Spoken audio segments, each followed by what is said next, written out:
This video will guide you through the Samsung software update process in 2026, helping you unlock the latest Android features, performance improvements, and important security patches in just a few simple steps.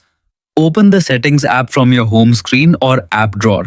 You can also swipe down the quick panel and tap the gear icon for faster access. Once you are inside Settings, scroll down carefully until you find the Software Update option and tap on it. Next, tap on Download and Install or Check for updates. Your device will now connect to Samsung's official servers to search for the newest available firmware version for your model. This may take a few moments depending on your internet speed. If an update is available, you will see full details such as version number, features, and security improvements. Simply tap Install Now to begin the update process, or choose Schedule Install if you prefer it to happen later, usually overnight when you are not using your phone. During installation, your device will automatically restart and apply the new software. Do not turn off your phone during this process, as it may interrupt the update.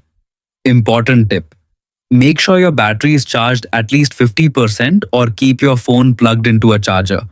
Also, connect to a stable Wi-Fi network to avoid interruptions or data charges. Once completed, your Samsung phone will reboot with the latest Android version, smoother performance, and improved security. Successfully completed the Samsung Software Update Guide for 2026 and are now ready to enjoy the newest features.